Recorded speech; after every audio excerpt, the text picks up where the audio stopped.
अस्सलाम वालेकुम दोस्तों, मैं हूं शेफ़ अफ़ज़ल। आप देख रहे हैं शेफ़ अफ़ज़ल यूट्यूब चैनल। दोस्तों, आज हम बनाएंगे बेकरी स्टाइल में डोनट्स किस तरीके से बनते हैं। असल बेकरियों वाली रेसिपी आपके साथ शेयर करूंगा और बहुत ही सिंपल है ये रेसिपी। तो देख लेते हैं दोस्तों, डोनट्स बनाने के लिए हमें किन किन चीज़ों की ज़रूरत है और ये कैसे बनेंगे। तो आइए शुरू करते हैं डोनट्स बनाना। बिस्मिल्लाहिर्रहमानिर्रहीम। इसके लिए जो चीज़ें हमें चाहिए वो आपके सामने हैं। मक्खन है, मैदा है, ईस्ट है, अंडे हैं, खुश्क दूध है, चीनी है पिसी हुई। तो स्टार्ट करते हैं दोस्तों। सबसे पहले एक बाउल के अंदर 500 ग्राम मैदा शामिल कर रहे हैं। इसको मैंने छान लिया था 2 मरतबा मैदे को। थोड़ी सी जगह बनाएंगे बीच में। 7 ग्राम के करीब नमक इसमें शामिल करेंगे, 7 ग्राम्स। आइसिंग शुगर इसमें शामिल करेंगे तकरीबन 60 ग्राम। अगर जो आइसिंग शुगर आपके पास ना हो तो आप घर में भी चीनी पीस सकते हैं। खुश्क दूध इसमें शामिल करेंगे तकरीबन 25 ग्राम्स। ईस्ट इसमें शामिल करेंगे 15 ग्राम।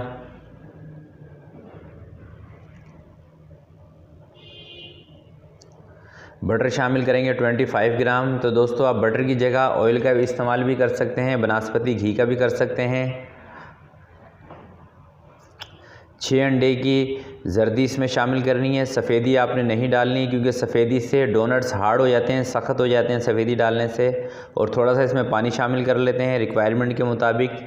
तकरीबन हाफ़ गिलास इसमें मैंने पानी ऐड किया है, बाकी मैं बाद में देख के इसमें ऐड कर दूँगा। और उसकी अच्छी सी एक डो बना लेंगे इस तरीके से अच्छे से गूंद के।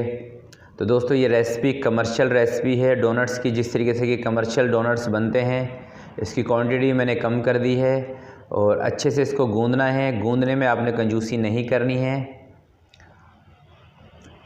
इस तरीके से। तो देखें, इसको अच्छे से मैंने गूंद लिया है। अब इसको रेस्ट देना है तकरीबन 30 से 40 मिनट तक, जब तक कि ये राइज़ होगा। तो इसको राइज़ ज़्यादा नहीं करना। तो अब इसको मैं रख दूंगा रेस्ट के लिए। थोड़ा सा इसका एक पेड़ा बना लूँ, फिर इसको रेस्ट के लिए रखते हैं ताकि मैदा जो है वो हमारा थोड़ा सा हल्का हो जाए। थोड़ा सा ऑयल इसके ऊपर मैंने लगा दिया है। तो डो अब हमारी तैयार है। इसको थोड़ा राइज़ होने के लिए रख देंगे कवर करके।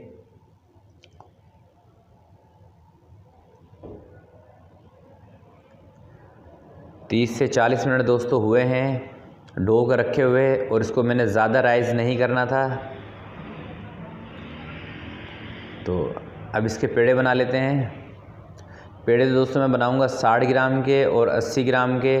तो नॉर्मली जो डोनट्स आपको मिलते हैं बाज़ार से, उसका जो पेड़ा होता है उसका वज़न 50 से 60 ग्राम के दरमियान होता है। अगर जो बड़ा लार्ज आपको डोनट्स बनाना होगा तो वो 70 से 80 ग्राम का आपको पेड़ा बनाना होगा। मैं 4 में बनाऊंगा बड़े, बाकी मैं नॉर्मल साइज़ के बनाऊंगा छोटे, तकरीबन 50 से 60 ग्राम के। तो इस तरीके से इसके पेड़े बनाएंगे सबसे पहले। और पेड़े बना के भी आपने इसको रेस्ट देना है, फ़ौरन से इसके डोनट्स नहीं बनाने। एक ट्रे में लगा लेते हैं इस तरीके से। ट्रे में लगा के इसको कवर करके रेस्ट देंगे ताकि अच्छे से सेट हो जाए ये जो मैदा है हमारा। हल्का हल्का से इसके ऊपर ऑयल का हाथ में लगा दूंगा ताकि ऊपर से सूखे ना।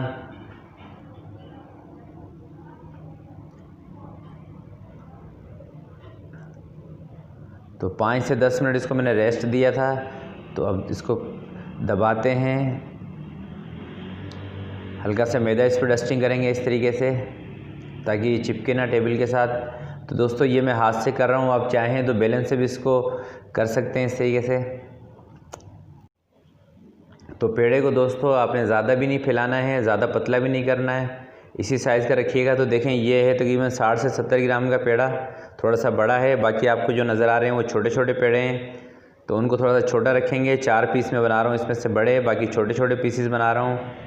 और इसको फ्राई की आंच पे करना है आपने, किस टेम्परेचर पे करना है वो भी मैं आगे चल के आपको बताऊँगा।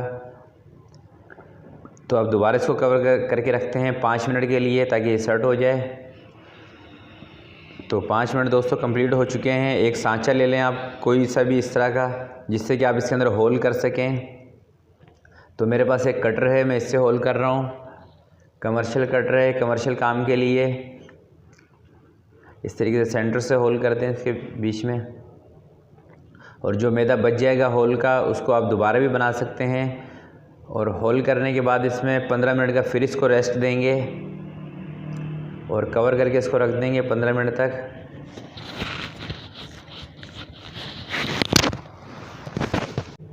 तो डोनट्स हमारे अच्छे से सेट हो चुके हैं। अब एक कढ़ाई के अंदर मैंने ऑयल भी रख दिया है गर्म होने के लिए, और अब इसको करते हैं फ्राई। तो दोस्तों देखें, आपने इतने टेम्परेचर पे इसको फ्राई करना है, इतने बबल्स घी के अंदर आने चाहिए। और जब आप इसको फ्राई करेंगे तो आँच को आपने मीडियम टू लो रखना है, ज़्यादा तेज़ नहीं रखना आँच को। तो मैं तेल में फ्राई कर रहा हूँ, आप चाहें तो बनास्पति या देसी घी में भी इसको फ्राई कर सकते हैं। और 2 मिनट के बाद हल्के से इसको पलट देंगे चेक करके कि ये नीचे से लाल हुए हैं या नहीं। तो इसको तेज़ आंच पे अगर जो आप इसको फ्राई करेंगे तो ये ऊपर से पक जाएंगे और अंदर से बिल्कुल कच्चे रह जाएंगे, तो इसका प्लीज़ ध्यान रखिएगा। तो अब इनको बाहर निकाल लेते हैं इस तरीके से। आप देख सकते हैं माशाल्लाह कितने अच्छे से ये राइज़ हुए हैं, कितने अच्छे से फूल गए हैं, और इसका कलर भी कितना ज़बरदस्त आया है। इसी तरीके से तमाम डोनट्स मैं फ्राई कर लेता हूं, और फिर इसके ऊपर हम लगाएंगे आइसिंग शुगर वाली चॉकलेट। जो बाकी के बचे हुए हैं उनको भी इसे फ्राई कर लेता हूं।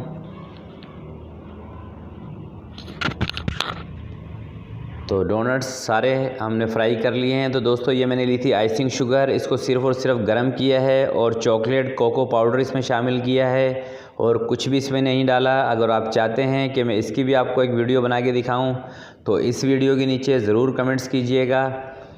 तो वर्मासीली रंगीन सवैयाँ ये भी आपको मार्केट से आसानी से मिल जाएगी। गार्निश के लिए इसके ऊपर लगा रहे हैं। तो मैं दोबारा आपको बता दूं, सिर्फ़ और सिर्फ आइसिंग शुगर के अंदर मैंने चॉकलेट पाउडर शामिल किया है। ये वो वाली चॉकलेट नहीं है जो कि आप केक में इस्तेमाल करते हैं। ये आइसिंग शुगर को गर्म करके इसके अंदर चॉकलेट पाउडर मिलाया था। तो जब ये इस तरह की क्रीम बन चुकी है, और ये थोड़ा सा गर्म है इस वक्त जब मैं इस पर लगा रहा हूँ, डोनट्स भी हल्के हल्के से गर्म हैं और क्रीम भी। और इसको भी मैंने इसी तरीके से क्रीम को बनाया है। इसमें सिर्फ़ और सिर्फ पिंक कलर मैंने शामिल किया था और कुछ भी नहीं किया।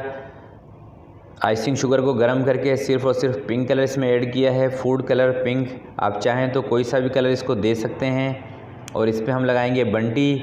और इसी तरीके से तमाम जो डोनट्स है उसकी गार्निश एक दफ़ा मैं कर लूँ, और फिर मैं आपको दिखाता हूँ कि किस तरीके के हमारे डोनट्स बने हैं। तो देखिए माशाल्लाह से गार्निश तमाम डोनट्स के ऊपर मैंने कर दी है। आप देख सकते हैं माशाल्लाह से कितने ज़बरदस्त इसका लुक है, कितने ज़बरदस्त ये लग रहे हैं। तो दोस्तों अगर जो क्रीम जो मैंने इसके ऊपर लगाई है आपको समझ ना आए तो इस वीडियो के नीचे कमेंट्स कीजिएगा। मैं उस पर भी एक शॉर्ट सी वीडियो बना के उसका लिंक इसकी डिस्क्रिप्शन में दे दूँगा। अगर जो आप कहेंगे और ज़्यादा से ज़्यादा कमेंट्स करेंगे तो दोस्तों वीडियो अच्छी लगा करे तो प्लीज़ इसको ज़रूर लाइक किया करें और दोस्तों के साथ ज़रूर शेयर किया करें। तो ये थी आज की मेरी वीडियो। अपना बहुत बहुत ख्याल रखिएगा, अपने वालिदैन का ख्याल रखिएगा। अल्लाह हाफ़िज़।